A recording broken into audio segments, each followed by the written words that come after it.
بسم الله الرحمن الرحيم السلام عليكم ورحمة الله تعالى وبركاته داوديال كوسو دوادا wararka subaxnimo ee xogta ciyaaraha Janala waxaana qodobada marka aad daawo doontaan kamid noqon doona UEFA oo Champions League ka ganaaxaysa kooxda Manchester City maxaa loo sabaynayaa maxay dambiyo gashay Man City warbixin ayaan idinkaga hayaa kula socod doontaan wararka iyaga subaxnimo qodobada kale aad wararka kula socod doontaan waxaa kamid ah kooxda Chelsea oo kulan looga soo horjeedo Yuhuud nacaybka uga qayb galaysa dalka Mareykanka iyo macallin Sari macallinka kooxdaasi oo ka carooday kulanka loo aadayo Mareykan waan idinahaynaa warbixin arinta ka hadlaysa Atletico Madrid oo markaan quus ka joogtay in ay lumiso Anthony Griezmann weeraryahankooda oo ay markaasi u waayaan kooxda Barcelona iyana warbixin ayaan idinkaga haynaa waxa kale oo qodobada aad daawo doontaan wararka inta aan ku guda jirno daawadayaal kamid noqon doona kooxda Paris Saint-Germain oo doonaysa dhowr ciyaartoy oo ka tirsan kooxda Real Madrid min Toni Kroos Isco ila Gareth Bale ciyaartoy dhowr ah ayay doonaysaa PSG inay ka soo qaado garoonka Bernabeu waa la soo doontaan warbixin arinta ka hadlaysa qodobadaas iyo qodobo kale oo ay kamid yihiin FIFA oo ku dhawaaqday dhexdhexaadiyaha kulanka weyn ee finalaha Europa League ee Arsenal iyo Chelsea dhex mari doona warbixin ayaan kaga haynaa oo idin soo gudbin doona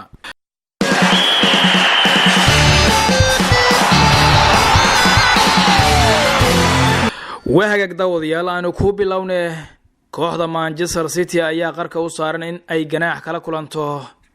UEFA oo markaasi lagu ganaaxo in aanay ka qayb galin horyaalka xiisaha badan ee Champions League tababare Pep Guardiola ayaa bartilmaameedsanaya xilli ciyaareedka soo socda koobka Champions League kadib kooxdiisa bishii hore lagu reebay wareegga 8 dhamaadka si lamida PSG iyo kooxaha taajiriinta ah ayaa la filayaa inay ka tartamaan Europe laakiin taajirnimadooda ayaa dhibaato weyn ku abuurtay wargeys ka soo baxa dalka Mareykanka oo lagu magacaabo New York Times ayaa ku waramay in UEFA ay raadinayso wado ay Manchester City kaga mamnuucdo Champions League kadib baaritaan lagu sameeyay kooxdaasi waxaa lagu eedeynayaa in ay warbixin been ah u gudbisay UEFA oo ku aadan sida ay u qarash garayso lacagteeda markaana ay been noqotay warbixintaasi xubno ka tirsan guddiga controlka dhaqaalaha ee UEFA ayaa kulmay si ay uga arrinsadaan sida ay u ciqaabi lahaayeen Manchester City haddii dambiga lagu helo waxaana haatan ay si dhab ah uga hadlayaan in laga mamnuuco tartanka UEFA Champions League xayiraad laga saaro tartankan Manchester City ayaa socod doonta ugu yaraantii hal xilli ciyaareed ilaa iyo haatan ma cadda haddii ganaax laga saarayo Champions League uu markaa bilaabanayo xilli ciyaareedka soo aadan ee 1920 ama xilli ciyaareedka ku xiga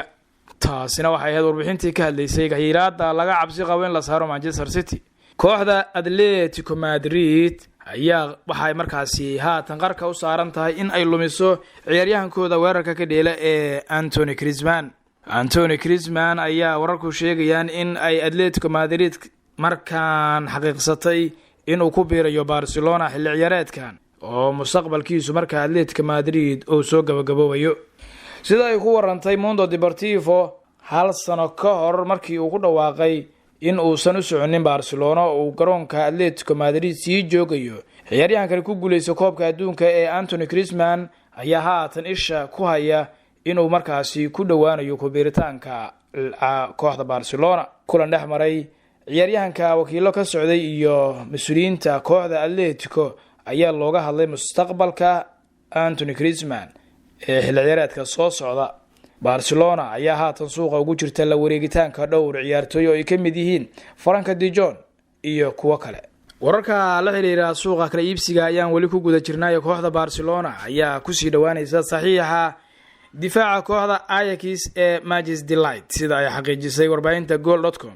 difaacan Matthijs de Ligt ayaa waxa uu markaasi qorsheynaya inuu u dhaqaaqo kooxda semifinalka Champions League laga soo cirib tiray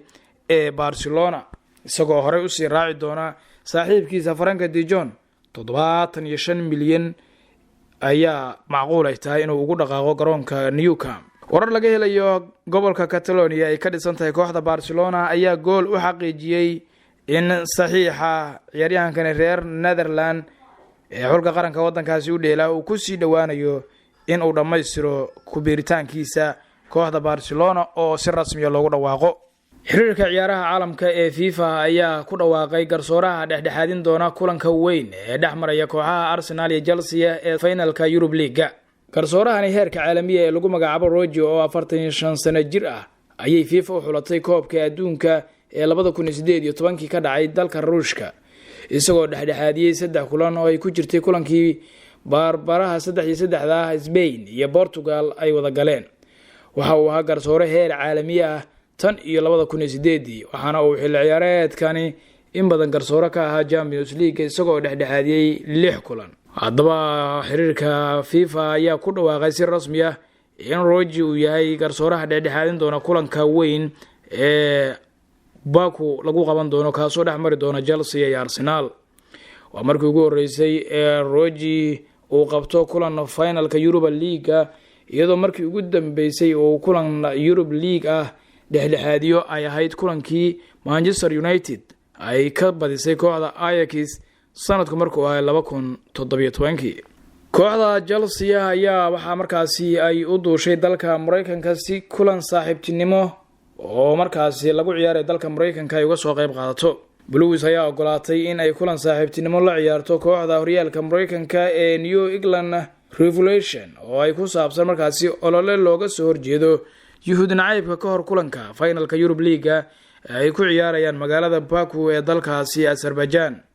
Olivier Giroud iyo Eden Hazard iyo ciyaartooy kale oo dhowr ah ayaa qayb ka safarka loogu baxay dalka Mareykanka oo ciyaartooydu ay u aadeen. ciyaaryahanka David Luiz iyo ciyaartooy kale ayaa sawirro soo dhigay baraha bulshada iyagoo ku sii jeeda dalka Mareykanka oo diyaaradda isaga dhex qaadeen. laakiin macallin Sarri macallinka kooxda Chelsea ayaa aad uga carooday kulanka loo aaday dalka Mareykanka waxaana uu sheegay in marnaba aysan taasi ahayn mid lagu qanci karo. Sarri ayaa yiri haatan waxaan u baahannahay inaan nasanno nasiib darro waxaan ku qasbannahay inaan aadno Mareykanka laakiin waxaan haysanaa 10 maalmood oo aan isugu diyaarino finalka waxaan u baahanahay inaan tamarta soo ceshano oo aan nasiino qaadano ayuu yiri macallinka kooxda Chelsea Sarri. ciyaaryahanka kooxda Real Madrid ee Gareth Bale ayaa waxa amaah ku doonaysa kooxda Tottenham Hotspur ee dalka Ingiriiska oo markiisii hore ka hor inta uusan Real Madrid ku biirin oo uu ciyaarayay.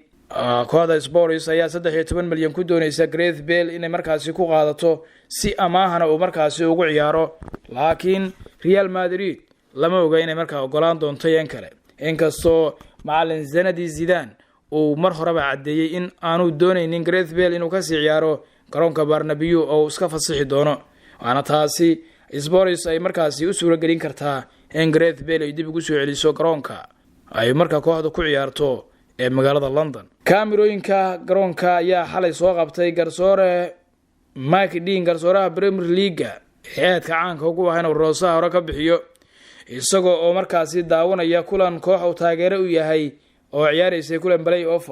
Mike Dean ayaa qayb ka ahaa taageerayaasha safray ee kooxda lagu magacaabo Tremere kuwaasi oo ciyaarayay lugta labaad ee kulankooda kala baxa horyaalka heerka afraad ee semifinalka oo ay la ciyaarayeen kooxda Forest Green. garsooraha ayaa sidoo kale daawaday kulankii lugta hore laakiin kaamirada Sky Sport ayaa soo qabatay isagoo oo fadhiya tarabuunka isla markaana la heesaya taageerayaasha kooxdiisa iyadoo kooxda ka dhisan Marseille ay markaasi bukimatay finalka ay Wembley kula ciyaarayaan Newport oo haddii ay ka badiso ay u soo gudbi doonaan horyaalka heerka saddexaad ee League 1. Mike Dean ayaa kaamirooyinku qabteen isagoo si aad u dabaaldegaya oo aad ugu farxay markii kooxdu ay dhalisay goolka guusha ee kulankaasi. daawadelinta ay noo joogaan wararka la xiriira ciyaaraha ee aad markaa kala socoteen xogta ciyaaraha waxyaabaha soo kordha kala soco xogta ciyaaraha mar walba iyo meel walba. fadlan subscribe saar like iyo comment iyo share na isugu sii dar mahadsanidin.